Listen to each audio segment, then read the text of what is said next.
Valère Bessala, bonjour. Comment vous allez, Valère? Merci beaucoup, je vais bien et vous-même, j'espère aussi. Ça va très bien d'ailleurs. Je souligne que vous êtes un homme politique, vous militez pour le mouvement Jouvence. Nous vous le disions en début de ce programme, l'affaire James Avenir au Cameroun nous intéresse. Nos équipes de reportage dans une grande enquête ont fait un tour du côté de Batouri. Il s'agit d'un reportage de Patrick Bomba que je vous suggère d'écouter tout attentivement et nous reviendrons sur ce plateau pour des analyses mais également pour des commentaires. À 3 km de Batouri, chef-lieu du département de la KDI dans la région de l'Est Cameroun, se dresse le site d'exploitation minière de Boukarou par Kambélé. Ici, depuis la levée de l'interdiction de l'exploitation minière par le ministre des Mines, de l'Industrie et du Développement technologique, les populations vaquent paisiblement à leurs occupations, notamment l'exploitation artisanale de l'or. Non, pour le moment, nous n'avons pas des ennuis. Nous exploitons normalement et tranquillement. Aujourd'hui, même nos enfants viennent au moins se battre. Même nos maris, nous les femmes, on vient se battre. On ne voit pas quelqu'un qui vient nous parler. Avant, je ne pouvais même pas exploiter comme ça parce que les Chinois venaient nous déranger. Sur ce site, comme partout ailleurs, à Kambélé, l'interdiction de l'utilisation des engins lourds sonne comme une délivrance pour les riverains. Ces derniers ne tarissent pas d'éloges à l'endroit du chef de l'État Paul Biya et de reconnaissance à l'honorable Bonivan Vondo Assam, désormais propriétaire du permis de recherche attribué à la société James Avenir, synonyme de restitution de leurs terres prises en otage par les entreprises chinoises. Je dis d'abord merci au chef de l'État, au boulevard, parce qu'avant, on ne travaillait pas comme ça. Les Chinois nous menaçaient, ils chassaient nos enfants. Mais aujourd'hui, quand le gouvernement a déjà pris ce pouvoir en main, maintenant, les enfants travaillent bien. Je remercie le président Biya d'avoir levé la sanction. Je remercie pour tout ce qu'il a fait pour nous pour les 2 mois de la rentrée scolaire qui reste. Je remercie pour l'honorable Bolivan parce qu'il nous a protégés. Il a fait en sorte que les Chinois doivent partir. Je voulais d'abord, en premier lieu, remercier le gouvernement pour tout ce qu'ils ont fait pour nous. On a souffert, nos enfants ont fait 2 ans, 3 ans sans aller à l'école. Et aujourd'hui, on se sent à l'aise et on remercie vraiment Bolivan et le gouvernement. On leur dit grand merci. Néanmoins, quelques difficultés entravent l'épanouissement de ces riverains. En effet, les sociétés chinoises ont encore la main mise sur certaines parcelles de terre. Les Chinois continuent à contrôler les déchets qui reviennent aux riverains. Ils ne donnent pas la possibilité aux riverains d'utiliser leurs propres déchets. Ils ont même déjà divisé. Ils disent qu'il y a un côté pour les Chinois et un côté pour les riverains. Du moment où nos frères ont eu des autorisations artisanales, ils ont fait venir les étrangers, les expatriés comme les Chinois, les Maliens et autres, pour arracher nos terres. Nous ne savons pas exactement où est parti les revenus de ces terres-là. Vous allez sillonner dans tout Batouri ou Boukarou, vous allez trouver ma population. Ils ont un problème d'eau parce que l'eau est détruite. Vous n'allez même pas voir l'école, vous n'allez pas voir les forages, vous n'allez rien voir depuis que ces gens ont pris Boukarou en charge. Voici en image le désastre naturel causé par l'exploitation minière semi-mécanisée effectuée par ces sociétés chinoises avec la complicité de certains autochtones détenteurs des permis de recherche. Des trous béants à perte de vue, la destruction de la nappe d'eau et de nombreux autochtones décédés. Ici, pour nos populations, c'était l'enfer. Le trou-ci a avalé nos enfants. À l'époque là où les Chinois géraient encore Boukarou. Je vous dis, si on creuse même là encore, vous allez trouver les cadavres. Ça dit par jour, la terre vient. Et quand ils se mettent, dès que les enfants font l'erreur de s'approcher de leur site là, c'est qu'on tue sans enquête, sans rien. Les gens qui mouraient ici, il n'y avait pas d'enquête. Conséquence, les riverains en appellent une fois de plus à la réaction du chef de l'État Paul Biya pour leur permettre d'exercer en toute sérénité dans le respect des textes en vigueur. Je dis pardon à l'État de voir tout cela qui doit nous enlever les Chinois. Au terme de cette visite d'Info TV sur le site d'exploitation minière de Kambélé, les signaux sont au vert et les populations très satisfaites n'arrêtent plus de manifester leur gratitude au chef de l'État Paul Biya. On dira merci à notre correspondant de l'Est pour cet excellent travail. On revient donc sur ce plateau. Je vais d'abord passer la parole au docteur David Eboutou. Docteur, au regard de cet élément que nous venons de suivre, on peut dire que tout est revenu à la normale. Mais maintenant, qu'est-ce qui empêche désormais qu'une véritable exploitation minière soit effectuée par la société Jams Avenir, qui, il faut le marteler, est la structure qui est détentrice de ce permis d'exploitation? Merci beaucoup, parfait ici. Je félicite votre correspondant qui a fait une excellente photographie de la situation, parce qu'effectivement, il y a un retour à la calmie du côté de Kambélé, du côté de Batouri. Il n'y a plus de mouvements d'humeur que l'on a eu il y a quelque temps encore, et cela du fait qu'il y a eu une position du gouvernement qui a été rendue publique par le ministre des Mines, de l'Industrie et du Développement Technologique, le professeur Foucalictus, qui s'est appuyé simplement sur la loi portant code minier de 2023 pour rappeler les conditions d'exploitation d'une mine au Cameroun, et notamment cette mine-là qui a suscité beaucoup de controverses. Les controverses, il faut peut-être le rappeler en une phrase, sont parties du fait qu'effectivement, il y a une société qui était titulaire du permis de recherche sur le site, laquelle société Jams Avenir que vous avez nommée, a mené l'ensemble des recherches, l'ensemble des études, les études environnementales avec des sociétés étrangères. Et une fois ces études réalisées, il y a eu un rapport qui a été convoyé au niveau du ministre des Mines, qui devrait simplement engager la procédure de signature d'une convention avec cette société-là, Jams Avenir, pour effectivement commencer l'exploitation proprement dite. Sauf que il y a eu un temps qui est passé entre la délivrance du permis de recherche, les études et puis la signature de la convention. Et cela a donc amené ces sociétés chinoises dont vous avez entendu parler sur la vidéo, qui n'ont pas d'autorisation, qui sont retrouvées sur le site et se sont livrées donc à une exploitation presque barbare. Et comme vous l'avez suivi, il se passe simplement que quelques riverains ont eu des autorisations d'exploitation artisanale, ça c'est le ministre qui les en délivre, et ces autorisations artisanales étaient marchandées avec ces sociétés chinoises-là qui, elles, pratiquaient l'exploitation semi-mécanisée. C'est-à-dire qu'au lieu que l'autorisation artisanale serve simplement à l'artisanal, c'est-à-dire que chercher des mines, un peu d'or et ne pas aller au-delà de 10 mètres, il y a que cela, outrepasser la loi, violer la loi en allant utiliser ces permis artisanaux, allant les vendre au niveau des Chinois pour que ceux-ci pratiquent donc l'exploitation semi-mécanisée, ce qui est totalement prohibé par la loi, parce que la semi-mécanisée va au-delà de 30 mètres sous terre. Et cela a créé quelques grabuges. Et c'est donc tout ceci qui a été rappelé par le ministre des Mines, qui a rappelé la loi, condamné justement ces sociétés qui pratiquaient la semi-mécanisée illégale et qui ont été condamnées par la justice, et encouragé les riverains à rester, en fait, ceux qui sont détentrices du permis, en fait, des autorisations artisanales, à ne rester que dans le cadre des autorisations artisanale. Mais effectivement, il faut dire que la position du gouvernement est connue aujourd'hui. Elle réitère effectivement que les conditions d'exploitation sont revenues à la normale si on s'en tient effectivement à la loi portant code minier.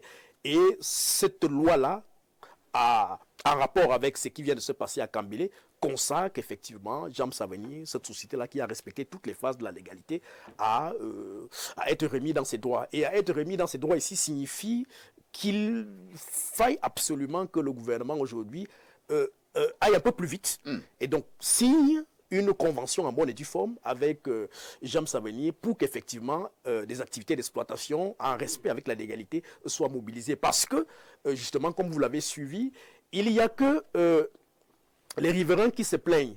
Il y a aussi des craintes. Et ces craintes-là vont dans le sens de se dire que si Jams Avenir n'est pas là très tôt, les Chinois qui, eux, ont l'habitude de fonctionner avec quelques cooptations des amitiés, peuvent revenir, peuvent continuer à exercer sans que, effectivement, les plaidoyers qui sont manifestés par les uns et les autres soient effectivement intégrés dans leur doléance. Et ces plaidoyers-là, vous les avez suivis. Ils veulent les adductions d'eau, ils veulent quelques écoles, ils veulent des routes, etc.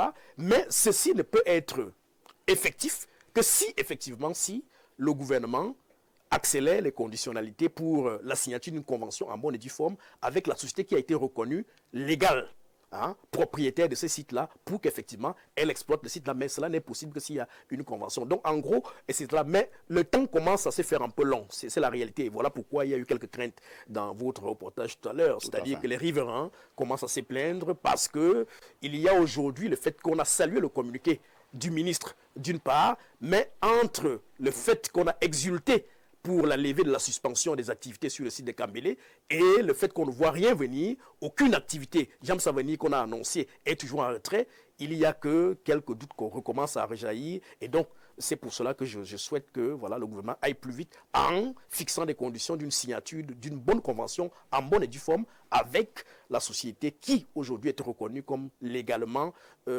habilitée à exploiter le site de Kambélé.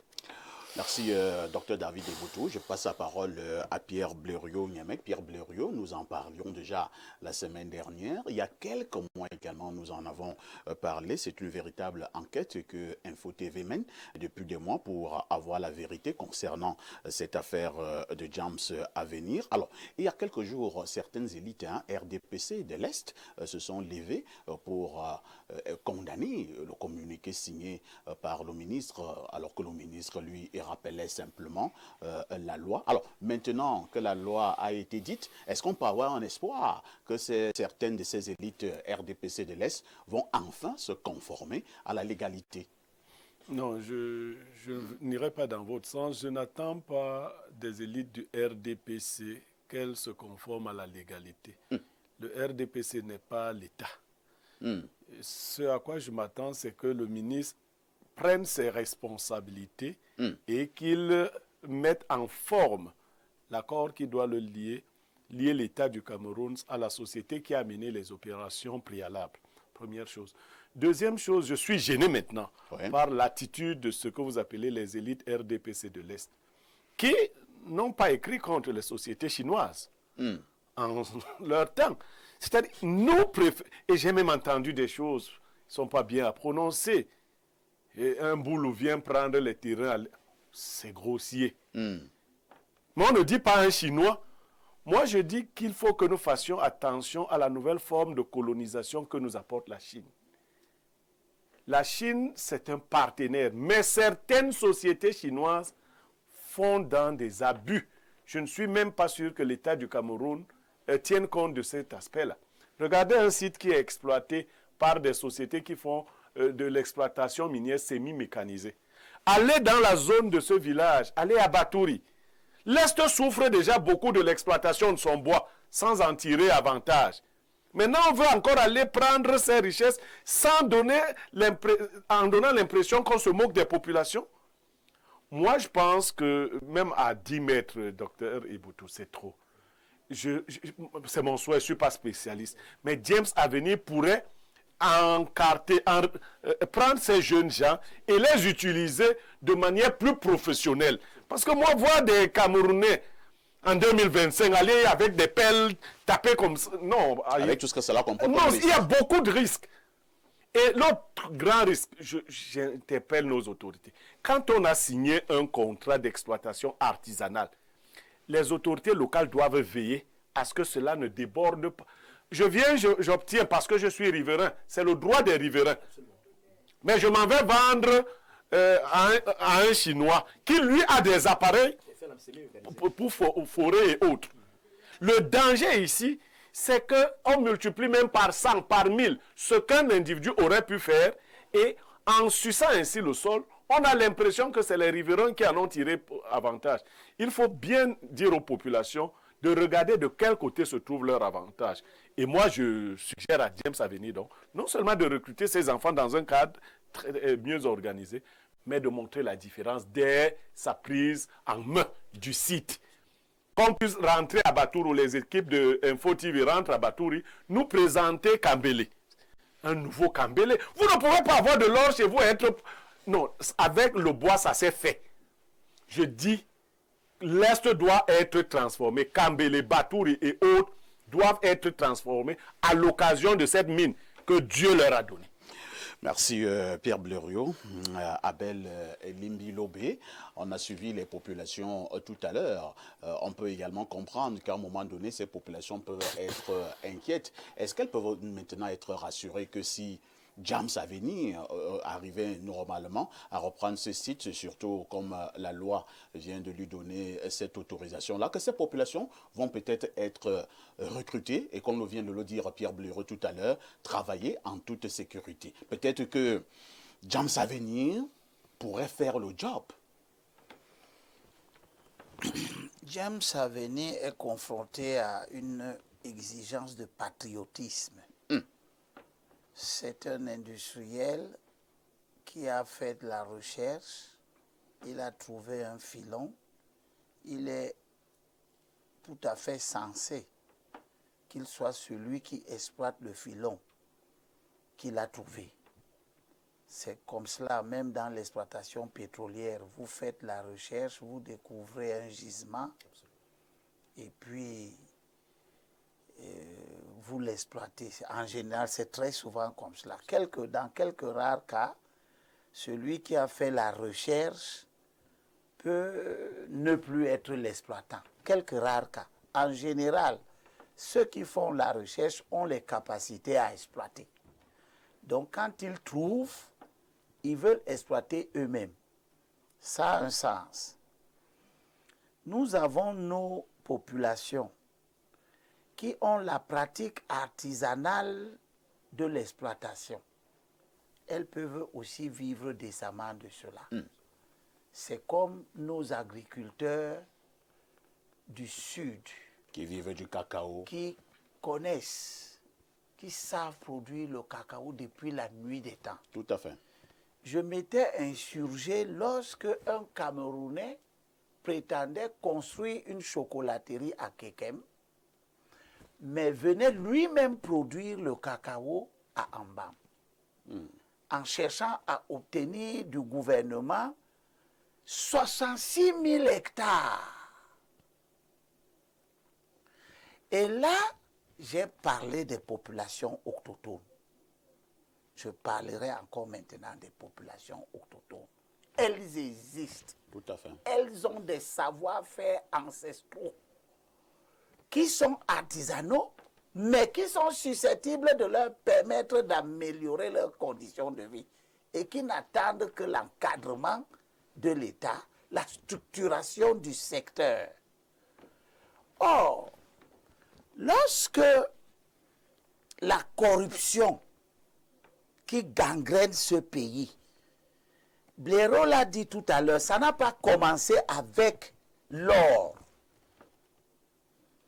On a vu ça dans le secteur du bois. Des gens ont des permis, mais ils n'ont pas les capacités d'exploiter. Et un business est apparu, fort lucratif, pour une certaine catégorie d'hommes d'affaires, qui ne sont que des hommes d'affaires de couloir, qui ont donc des permis d'exploitation, et qui vendent ces permis à d'autres acteurs. Eux, ils touchent de l'argent en passant, vivent grand train de vie, sans jamais rien exploiter. Ils n'ont pas de scierie, ils n'ont pas d'appareil pour couper les bois dans la brousse, ils n'ont pas de moyens de transport, ils n'ont pas de moyens de transformation. Ça, c'est la partie corruption qui gangrène ce pays. Et que prétendument certaines élites veulent défendre, qui sont en fait des gens qui obtiennent des permis d'exploitation de sites qui n'ont pas cherché, parce que l'or, ce n'est pas comme le bois lui envoie. Mais l'or, il faut avoir des techniques d'exploration. Tout à fait. Savoir faire des dosages à partir de la terre que tu prends, pour doser et voir que ça contient ou ça ne contient pas. Et parfois, ça peut contenir, mais pas en quantité justifiant une installation, etc., etc. Donc, la corruption est le problème qui gangrène. Et lorsque nous avons été au grand dialogue, je suis certes celui qui dit que le président Biya doit partir. Mais il m'avait invité au grand dialogue. Et au grand dialogue... Et vous avez dialogué avec lui? Il n'était même pas là. Ah, d'accord. Comme il fait toujours, il ne vient pas. Bon, mais c'est lui qui définit sa politique. Il avait dit que c'est le Premier ministre qui dirige. Et les gens s'étaient opposés. J'ai dit, vous vous opposez pourquoi? Et le Premier ministre conduit la politique du chef de l'État.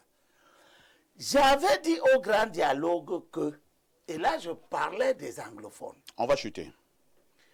Il faut qu'il y ait une redevance minière partout où il y a une exploitation minière qui doit profiter aux collectivités territoriales de la localité. Tout à fait. On exploite le pétrole au nord-ouest et au sud, pardon, au nord, au sud-ouest. Là-bas, c'est l'État même qui gère ces choses-là parce que l'exploitation du pétrole ne peut pas être artisanale. Tout à fait. Mais les collectivités territoriales du sud-ouest ne gardent rien. Tout s'en va à Yaoundé. Ici, à l'est, à Batouri, qu'est-ce que les collectivités territoriales qui peuvent construire les écoles, qui peuvent construire les hôpitaux? Parce que ce n'est pas les exploitants qui vont venir construire. On a très bien vu qu'il y a une redevance forestière avec le bois, qui était d'ailleurs, qui faisait de Yokadouma l'une des communes qui avait le plus d'argent au Cameroun, ce que les gens ne savaient pas. Mais on a très bien vu que cette redevance-là n'a pas permis le développement de ces localités. Est-ce que nous allons recommencer ça avec les mines? Depuis la nuit des temps, je suis né, j'ai trouvé qu'on exploite l'or à Betaro. Mais ça n'a jamais développé cet endroit. Parce que là, même les artisans, même les populations qui font de l'exploitation artisanale, certes, elles vont gagner de l'argent, mais elles ne vont pas construire les écoles. Donc, il y a quelque chose là-dedans qui ne va pas, qui est que l'État n'organise pas le secteur. Il est incapable d'organiser le secteur parce que la corruption mine le secteur. Les redevances n'existent pas en matière minière. Il faut que la collectivité territoriale décentralisée qui gère la localité où l'exploitation se fait, même si elle est artisanale, reçoive une redevance qui lui permet de faire en sorte que je ne vois pas. Blaireau l'a dit, j'attends de James à venir, qui est lui un local, un national, qui fasse en sorte qu'il y ait du développement. Parce que cette exploitation telle que je la vois, avec le travail des enfants, qui devait être plutôt à l'école. Tout à fait. Hein, ça nous pose un problème, ça doit nous poser un problème. Si l'exploitation artisanale, c'est l'exploitation que des milliers d'enfants en âge scolaire vont faire, ça ne marche pas. Très bien. Il faut donc une juste mesure et il faut une vision du gouvernement là-dessus. De toutes les façons, ce gouvernement, pour le moment, il est préoccupé par sa survie et nous sommes préoccupés par son renversement. Pour l'instant, je ne parle pas du renversement de qui que ce soit ici. Parce qu'il ne va rien faire. Il n'a rien fait en 43 ans dans le secteur. Ça, c'est un autre débat, Abel. En 4 mois, il va faire quelque chose. On vous a compris, Abel. Rassurez-vous, nous aurons une problématique probablement, ayant trait à ce que vous voulez dire là tout à l'heure. Mais nous finissons avec cette mise en bouche concernant donc James Avenir, David et Eboutou. Est-ce que nous pouvons quand même dormir tranquille pour nous autres nationaux qui avons à cœur le fait que les nationaux puissent eux-mêmes exploiter leurs ressources, que désormais ça pourrait être possible du côté de Batouri, ou alors la résistance peut continuer? Dans tous les cas, le gouvernement a pris position. Le gouvernement, par la voix du ministre des Mines, a bien reconnu que le site appartient à l'entreprise qui est légale et qui est James Avenir. James Avenir, qui appartient à l'ancien sénateur, le feu Jean Bunjo, s'est allié les services d'un autre local. C'est pour ça que j'ai bien aimé la chute de Libi Leboué tout à l'heure. James Avenir, société d'un fils de l'Acadie, s'est allié les services d'un autre fils du pays, notamment l'honorable Vandasam Bodivan, qui lui vient de mettre à côté, à travers sa société Codias, Colomine. Colomine qui est, et ça on peut le vérifier, qui est le premier site minier en Afrique noire au sud du Sahara, le premier site moderne. Ça c'est vraiment connu, c'est-à-dire que la première fois que le Cameroun se donne les moyens de disposer d'une exploitation minière moderne et d'envergure. C'est l'œuvre de Codias à Colomine, c'est toujours à l'est. Et c'est Codias qui est donc le partenaire technico-financier des Jams Avenir. Donc, voyez-vous, la balle est aujourd'hui dans le camp des nationaux et surtout du gouvernement qui doit maintenant accélérer la mise en œuvre d'une convention qui viendra donc taire toutes ces doléances-là que portent les populations riveraines qui souhaitent effectivement que le développement suive dès lors qu'effectivement l'exploitation proprement dite des James Avenir va commencer sur le site. Merci, hein. C'est ce qu'il fallait dire globalement ce matin concernant cet aspect de choses. Oui, honorable Essombamou, on faut coller un commentaire. Je voudrais donner une précision par rapport à l'intervention des collectivités territoriales décentralisées pour dire que l'exploitation artisanale en vertu de la loi du 19 décembre 2023 portant code minier est sous la gestion des collectivités territoriales décentralisées. Le problème qui se pose, et c'est pour cela que c'est bon d'interpeller Monsieur le ministre, c'est le texte réglementaire qui précise les conditions d'exploitation et l'exploitation artisanale. Mais ce site n'a pas d'avenir en termes d'exploitation artisanale. C'est un bon filon qu'il faut développer sous la forme d'exploitation industrielle, semi-mécanisée. Et c'est pour cela que le vrai avenir est dans la,